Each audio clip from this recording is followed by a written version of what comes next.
percebo hoje e eu sinto hoje que durante muitos anos dois aspectos.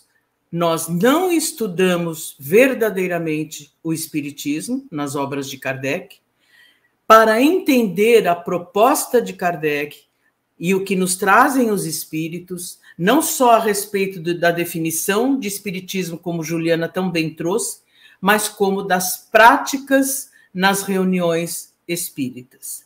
E digo para você, em relação à sua pergunta, durante muitos anos nós carregamos, sim, o dogmatismo da igreja, com conceitos de recompensa e castigo, do medo de agir bem pelo medo a Deus, pelo medo de ir para o inferno, ser boazinha para ir para o céu, e etc.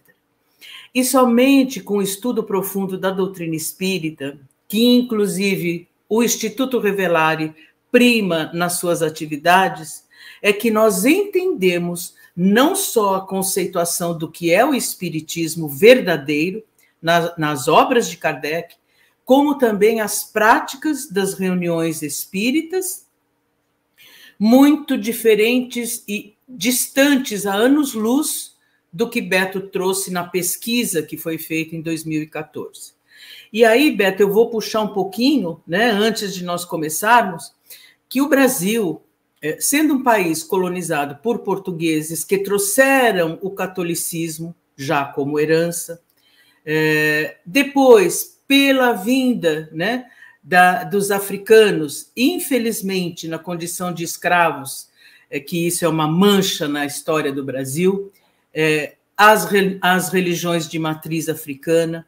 Então, eu diria, respondendo a você, que hoje nós temos um espiritualismo sincrético, sim, ainda, né?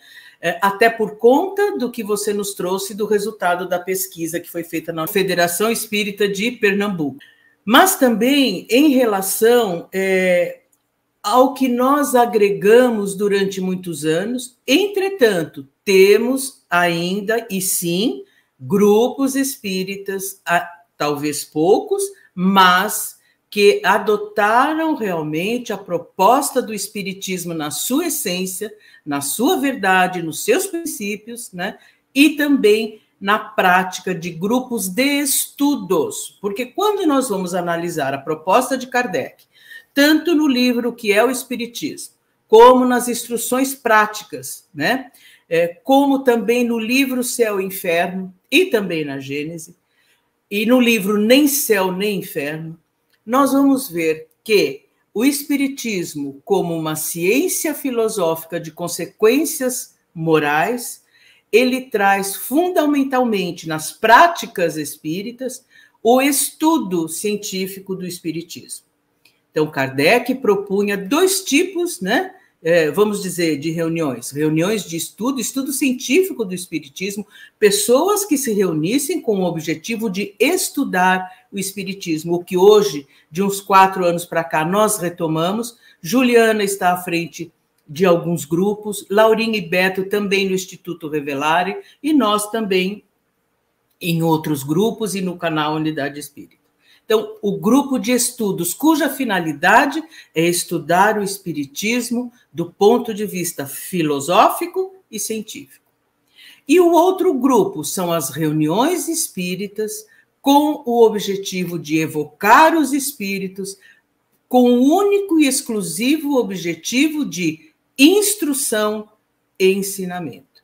E aí Kardec é pródigo, não só no Céu e Inferno, como na Revista Espírita, em vários artigos, e nos outros que nós citamos, Instruções Práticas, o que é o Espiritismo, e na Viagem Espírita de 1862, quando alguns grupos de Lyon e Bordeaux pediram para Kardec orientações no sentido da formação de grupos espíritas e de reuniões espíritas. Então, hoje, quando nós seguimos Kardec, nós vamos ver alguns princípios básicos. Primeiro, objetivo e finalidade das reuniões. E aí Kardec define a importância da seriedade e da finalidade com as quais fazemos as reuniões. Vamos evocar os espíritos para quê? Jamais para satisfazer a meros caprichos ou curiosidades vãs, e sim com o objetivo de instrução, de ensinamento. Segundo, recolhimento e comunhão de pensamentos. Esses são os dois critérios fundamentais que Kardec explora exaustivamente nessas obras que nós citamos para vocês. Comunhão de pensamento e recolhimento. Kardec vai mais longe, diz que como o Espiritismo ele é para todos e para todas as religiões, ele diz até que não se recomenda e não há a necessidade de uma prece formal. Inclusive, ele diz, nem da oração dominical, por mais bela que seja.